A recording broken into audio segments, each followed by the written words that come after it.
Hi everyone, welcome to another episode of Learning Midlane. Today we will be talking about champion mastery, which champion to pick up when you're trying to pick up mid lane. My name is Kurai. I've been a freelance coach. I've hit Diamond 2 in Korea. I've coached several amateur teams. So without further ado, let's begin. So some of you might be asking, Kurai, like when I'm playing mid lane, like a lot of people tell me just play Annie, like but that's so simple. That's so easy. That's so boring, right? Let me give you a simple analogy for you to understand why a lot of people tell you that, right? If you look at here, okay, what do you see? All right, oh, RPG, role playing game, right? And what do role playing games have in common? When you're level 1, you get to use level 1 gear. All right, when you're level 1, you don't get to use level 80 gear. Okay, that's just how it goes. All right. Now, if you look at it from a mid lane or League of Legends perspective, Annie is considered really simple. All right, she is like your level 1 gear. Okay, LeBlanc is sort of a more advanced gear, maybe level 60, maybe level 80. Point is, she is much more advanced than Annie. Both of them are burst mages. Both of them has control, and both of them crowd control. Both of them have bursts. All right, but the problem is, all right, when you're silver, it's so much easier for you to understand how Annie functions compared to how LeBlanc functions. Some of you might be asking, Cry, like LeBlanc is not hard. You just press Q, W, and E, and that's it. Well, the thing is, with Annie, you just press FR. So those two steps are much easier, even if it's not by a far stretch, it's much easier than to pilot LeBlanc. You could play LeBlanc, but what's the point if you don't know how to use her to her maximum potential? See the point here, right? Again, if you just play Annie, you don't have to think about, okay, where do I W to? Where do I E? Where do I use my RWQ combo? Do I use my RQW combo? Or do I use multiple hundreds of combos on LeBlanc? With Annie, things become a lot more simpler.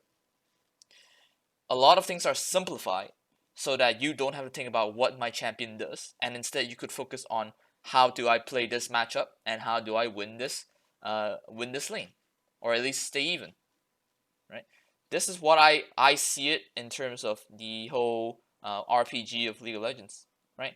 Because when you're level 1, you don't expect to play a level 80 champion, right? Although, this is all just analogy. I'm not really like saying like, oh, you have to be level 80 to play LeBlanc. Of course you can play LeBlanc. It's just that you're not going to play LeBlanc at a maximum efficiency. And this brings me to my next point, right? Champion efficiency. Okay? What is champion efficiency? Is it champion mastery? No, I don't believe both of them are the same. Champion mastery is how much you play this champion. Okay? You could have 1 million, 2 million, heck, even 3 or 4 million points on this one champion. But that does not necessarily mean that you have a really strong efficiency on that particular champion. Let me explain. Every champion has X amount of potential, right? So for a really simple example, the easy or simple champions are Annie. Again, the advanced ones are LeBlanc. All right. You look at here, right? Let's say Annie has like a maximum efficiency. Like if you know ins and out of Annie, if you're a one trick, you could play her at 60 skill at best, right? So a silver Annie, when you're just picking her up, you're like, okay, Annie's simple, but you would only be able to play her at 30 out of 60 efficiency, right? A diamond Annie would be able to play her to at least a 55 to 60. Now keep that in mind, because Annie is simple, I'm only giving her a rating of 60. You give her anywhere, but let me continue my next point. A LeBlanc maybe a LeBlanc would have an efficiency of at least 100, right? Because she's more complex as a champion, right? She has more skill shots, she has much more combos. Okay.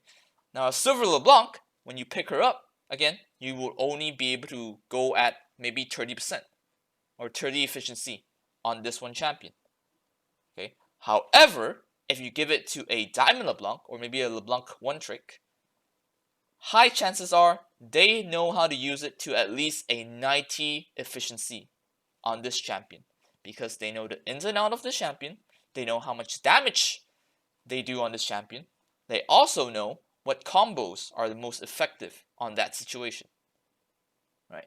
This is what champion efficiency is. Right? Now here you might see the champion is playing you. And this is what I'll explain, right?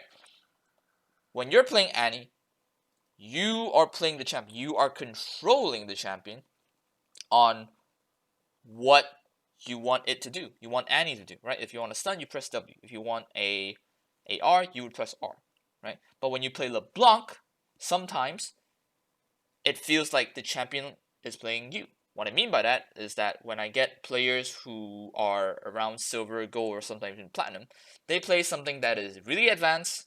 Akali, Yone, Zed, all these champions, when they're performing their combos, it looks like the champion is playing them. What I mean by that is that they don't have their own control over them.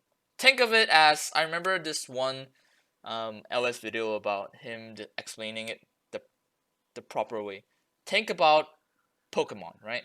If you're a trainer, you're gonna have starter Pokemons, because those starter Pokemons will respect you, because you're still a newbie, right?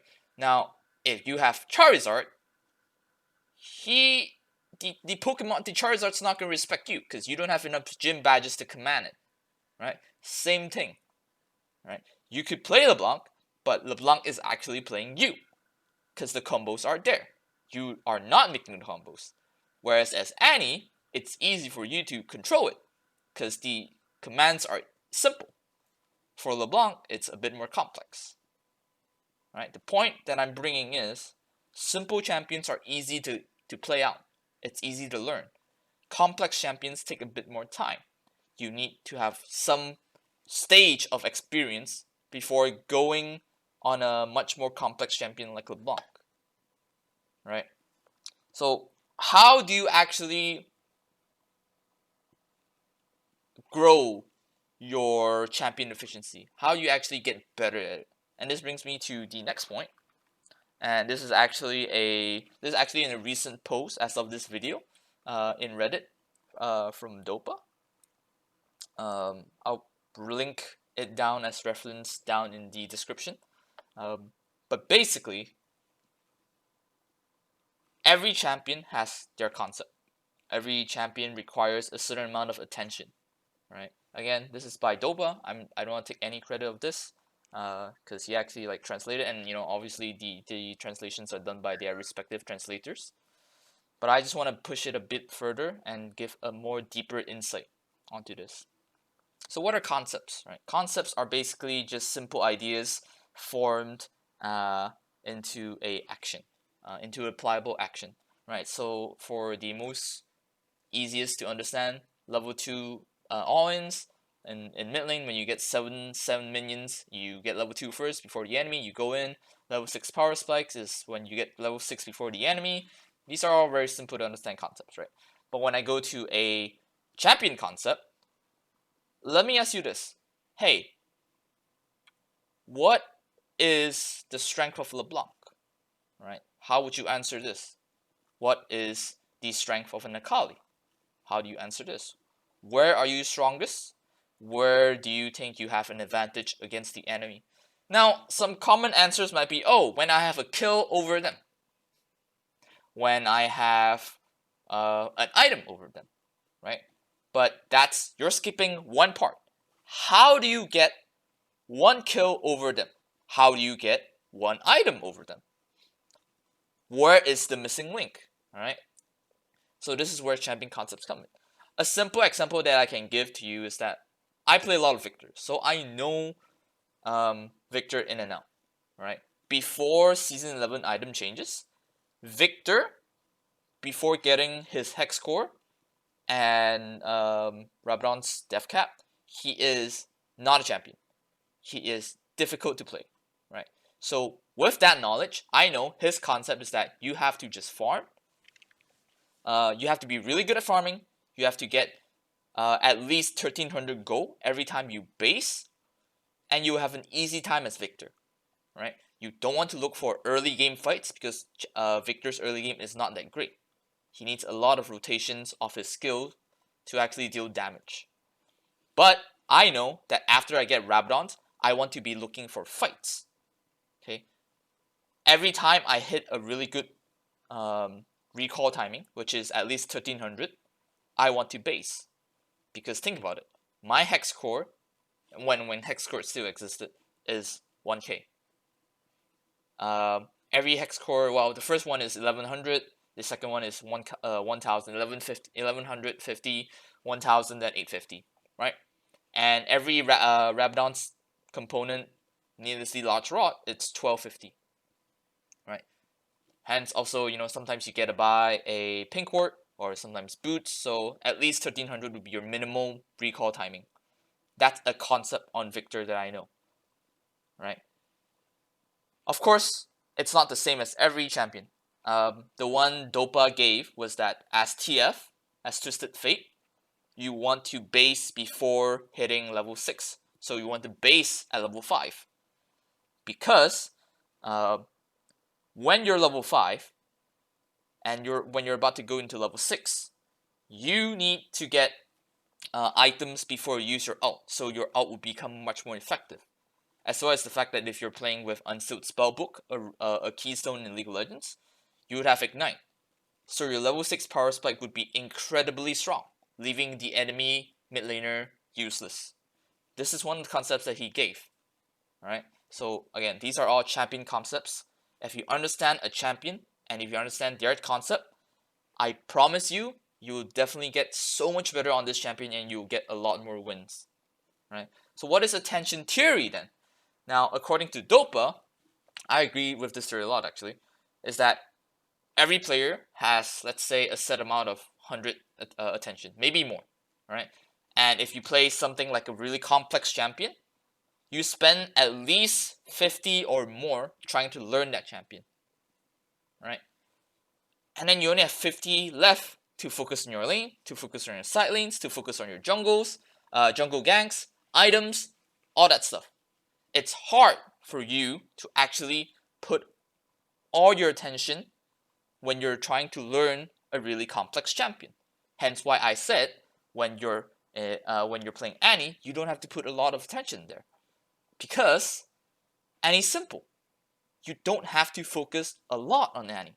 But when you're playing LeBlanc, your brain is literally telling you, should I WE? Should I WQ? Should I RQW? No, when you're playing Annie, FR, Flash, Tibbers. That's it. That is easy. That is simple. And that is right. It's because at the end of the day, your whole job when you're playing a game of League is to blow up the enemy nexus. Alright? I get a lot of clients telling me they want to play a lot of high skill cap champions, a lot of high stylish champions, because they're fun. Now, trust me on this, I do believe that playing League, you do need to have fun. But I have fun winning. So unless you like being stylish and sometimes losing your mind over games that you have a lot of high kills on, then maybe this video isn't for you. Alright, so finally, what's the conclusion? Where does this all lead to? Remember, the whole point of this video is for you to understand that champion mastery does not equate to champion efficiency. And when you're starting out as a mid laner, it's really important for you to understand the champion that you're picking up has to be first simple, and then you move on to something much more complex. That's how your improvement curve should become. It shouldn't be, oh, I want to play Akali, I want to play Zed, I want to play Yone, right? You're not a pro player. You're not a academy player. You're someone who's trying to climb solo queue slowly up, alright? There's no point for you to learn so complex champions, or like all these complex champions, when you're still trying to literally learn how to play the game. You can play those champions, but what's the point if you want to climb and you spend all the time trying to even understand the champion, it's kind of pointless. At least that's what I think. So the conclusion all leads to here. All right.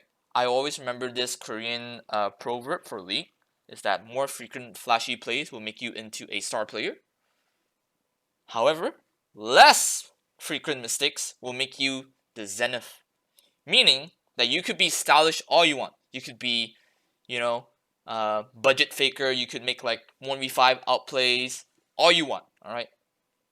But if those aren't consistent, you could make it maybe like out of 10 games, you could make 2 of those happen. Okay.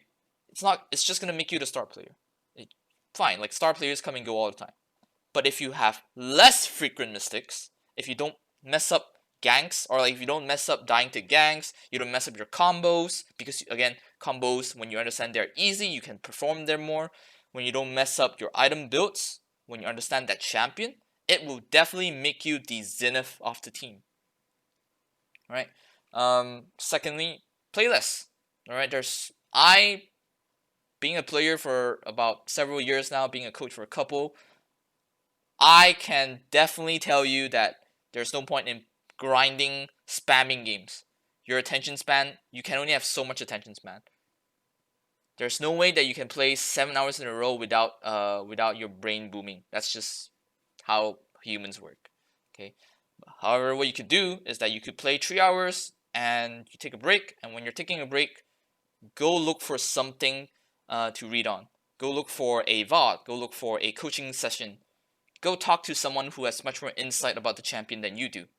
Because when you understand the champion more, all you have to do left is apply those concepts on that champion when you're playing the game again. And obviously the last one is just to have fun.